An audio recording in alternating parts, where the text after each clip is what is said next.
Ukraine's eastern Donetsk region. The announcement came from the Russian Defense Ministry on Saturday and was carried by a state news agency. The village lies in one of the most fiercely contested areas of the ongoing conflict, a region that has seen months of heavy fighting. Moscow says the advance is strategically significant, strengthening its position in eastern Ukraine. The move comes amid mounting international scrutiny and concerns over the conflict's impacts on regional stability. Yablunivka's capture is seen as a key moment in the battle for the control of the Donetsk region, as both Russian and Ukrainian forces continue to press their offensives on multiple fronts. In a parallel development, US President Donald Trump has announced that he will meet with Russian President Vladimir Putin on August the 15th in the American state of Alaska to negotiate a peace deal to end the war in Ukraine. The summit marks the first face-to-face meeting between the two leaders since Trump's 2024 re-election and comes as Ukraine rejects any proposals involving territorial concessions.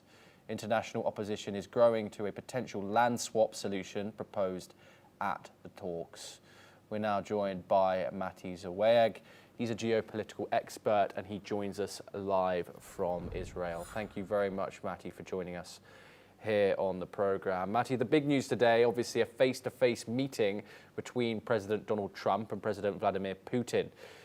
We'll discuss the backdrop of what's going on the ground after this. However, do you think any serious move towards peace can be met given Ukraine's absence at these potential talks in Alaska? Well, thank you for having me again.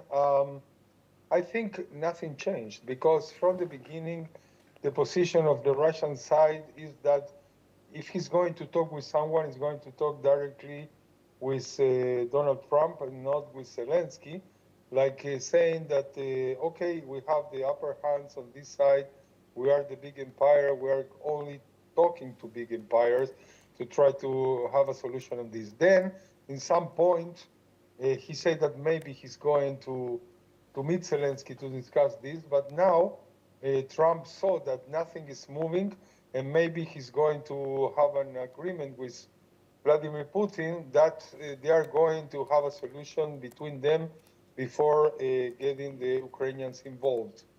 From the, let's say, the boots on the ground, what is going on is nothing more than the continuous fighting in an area that was originally said by the Russian side that they want Donetsk and Lugansk, like Russia feels areas that people speak Russia, that they have Russian traditions, that they must be part of themselves, you know, changing all the first narratives of denazification of Ukraine and all what they was really talking at that time. But anyway, taking another village and another village is just to have more leverage in the moment that they are going to agree to sit and talk about a real ceasefire and maybe finalizing this war, and with all the implications that it means, that they are trying to complete the conquer of the eastern Ukraine. This village that you said in the beginning is north of Mariupol, south of Poltava, and again, Russia is trying to get the maximum of territories before they agree to have a ceasefire. That's what's happening now. And I think Zelensky knows that at this point, even if it's going to say Trump that he get the beginning of a framework of an agreement, it's better for him than just losing and losing more territories, and maybe he's not going to say nothing at this point. Mati, why is Yablunivka considered strategically important in this broader battle for the region of Donetsk? Because all the fightings that are going forward and backward, and they have taken these territories and the others, but to complete the completion of the conquer of all Donetsk and Lugansk, you need also this as a pivotal place to go from there to the north and to the west. I mean, if this is going to be the future borders, You know, they are really going to be in a position that all the territories from Donetsk and Lugansk are completely into Russian side.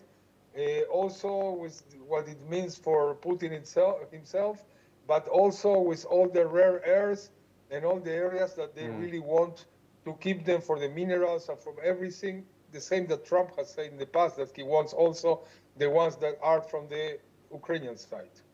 Yes, Mati Zaweg. Please stay with us to discuss